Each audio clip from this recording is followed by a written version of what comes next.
Thinking about hiring the kids and want to know if there's a tax break? There is, and there may be a really big one. Stick around, I'll tell you more.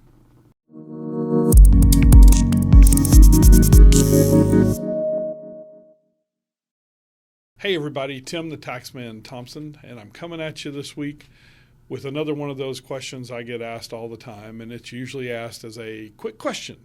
Like I always say, there are no quick questions, and there are definitely no quick answers. But today's question is very common. Hey Tim, can I hire my kids in the business?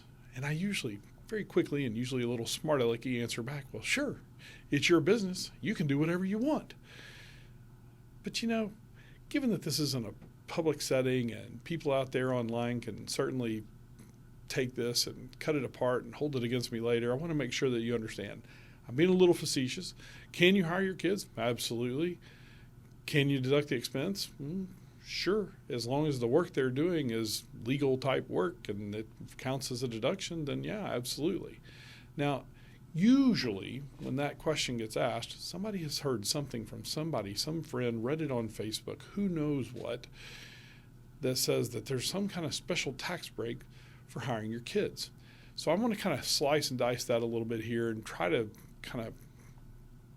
make the picture a little less murky for you, because there's definitely some pluses and minuses of doing it, and there's also some legal things about whether you can or you can't, not to even mention child labor laws, which I don't get into because I'm not an attorney.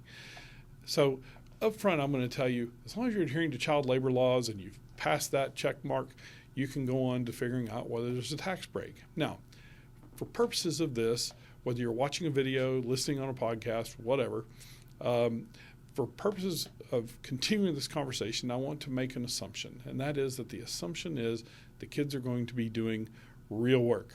Okay? If you're not doing real work, and I'll get into a little bit of it a little bit later, a couple of court cases that came up where real work got challenged, and guess what? They didn't allow the exception. But assuming that everything is on the up and up, we're going to talk a little bit about what the tax deductions are that are available. So let's go down the path of, sure, you can hire your kids as long as it's real, meaningful work. And you will experience some sort of tax deduction, if you will, okay? I've hired kids in my practice. I've got several, and we've got a couple more that can still come and work if they want to. In fact, that's kind of the dream, isn't it? We all want to hire our kids and have the kids take over. Thus far, I'm 0 for 3. I got one that's breaking into a music career. I've got another studying to be a nurse. And a third, well, he's in school his sophomore year and has decided he wants to study history. Tried to get him to do tax history. That way you could come up with some cool quips for these little episodes. He's not taking it yet. But I digress. Again, let's talk about hiring the kids to do real work. For instance, that last one that's studying history this summer, his job, straightening up my customer database. He's good at computers. That's real work. He didn't make very much. Probably could have made more if he'd been flipping burgers somewhere. But he did get paid, and he did do work that I needed done to straighten up some of the database issues that I have with running on 3 or 4 different softwares.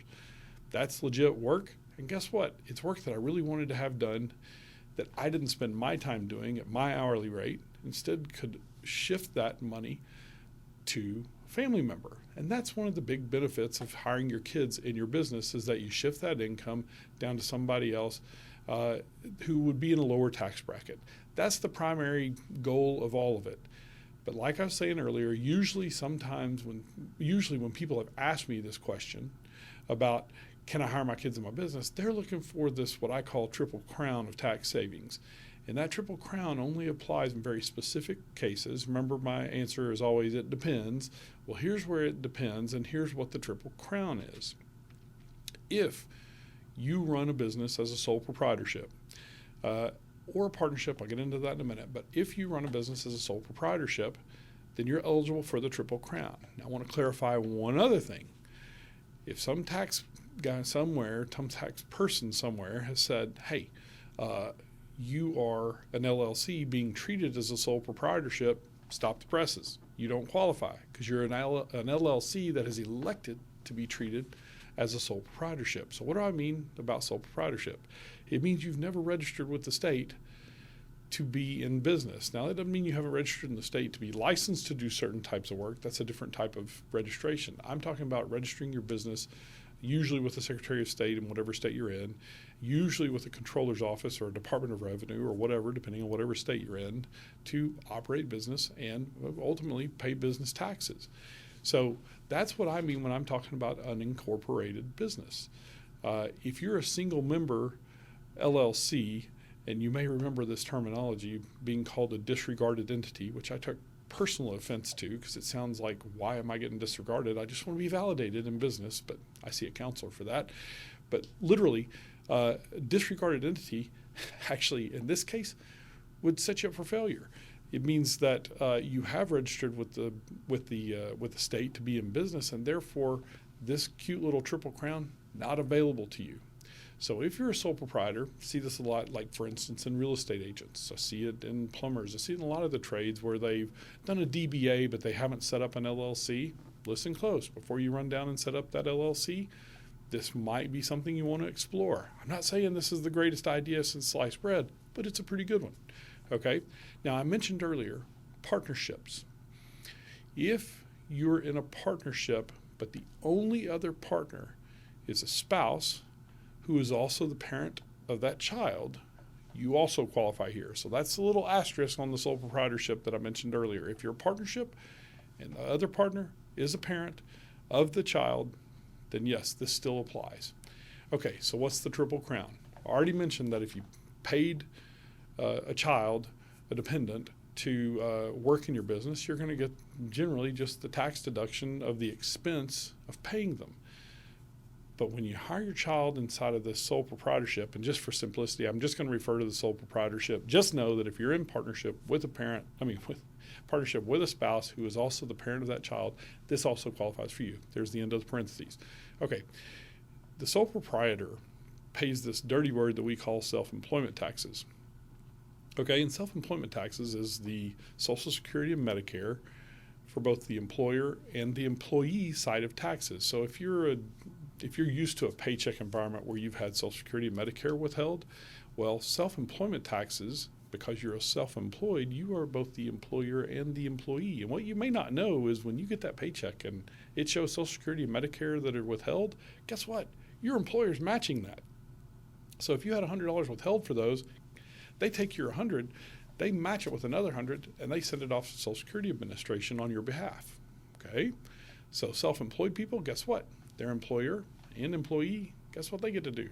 They send $200 off for themselves.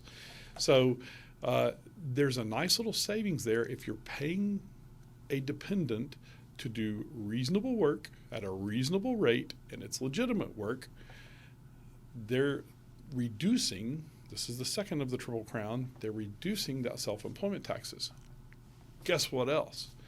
Normally, when you have payroll in any business, sole proprietorship, not sole proprietorship, an incorporated entity, however you want to do it, but when you run payroll, you're doing exactly what I was talking about earlier. You're withholding taxes so that people can file their 1040s later in the following year, but you're also withholding Social Security and Medicare, matching Social Security and Medicare, putting those two together and sending that off to the federal government.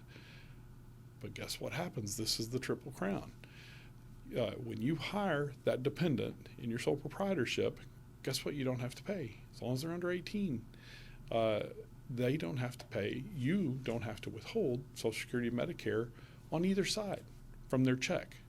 So not only at a certain wage rate, as long as you're underneath that standard deduction, certain wage rate, you may not owe any taxes for that child at all. So you have now avoided paying income taxes on that amount and payroll taxes on that amount, and because of the reduction of being able to shift that income to a child, you're not paying income taxes on that income that is now an expense on your books to the children. So that's what I mean by the Triple Crown of tax savings.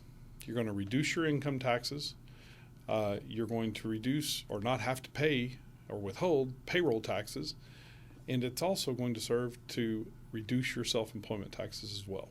Okay? What do you do next? First off, I suggest go read the article. So whether you're listening to this on a podcast or watching it on YouTube, we will post the link to this article in the comments so that you can go read it in full. I do call out a couple of court cases in there. One about not paying with pizza. It's kind of cute. And it was actually a court case involving a tax preparer, funny enough. And then another one is about just verifying that this is bona fide work. So as long as you can abide by those rules and do things, listen, I'm not a big stickler on the rules, but at the same time, you need to follow them. Do good documentation. You'll stay out of trouble with the IRS, okay? And that's the big key here. So listen, I hope that you will like, subscribe, follow, share. Listen, if you know somebody, maybe this stuff doesn't apply to you, but maybe somebody you know is going through this very thing right now or asking these very questions, send it on that way. I've mentioned we're on a mission to answer the 50 quick questions that we get, the top 50 quick questions we get. Well, if we're doing this once a week, guess what? It's going to take us a year to get through them all. So I'd love to hear back from you to make sure that we can answer your questions or your friends' questions. So comment if you have a question, or email us at podcast@timthompsoncpa.com. We'd love to hear from you. We appreciate your time. We know some of these get a little bit in depth and a lot more information than you ever wanted to know, but we're here to answer the questions and answer them hopefully in a little bit funny, tongue-in-cheek kind of way, get a couple of laughs out of you, but at the same time help you understand that, while some of this stuff may be scary for some of you, it's not for us. We'll tell you if we're getting into waters that you don't want to be treading in, and we'll help protect you when you're getting into waters that, they may feel a little choppy, but you're going to be okay if we do it right, okay? So reach out to us. Let us know you're listening. Let us know you like it.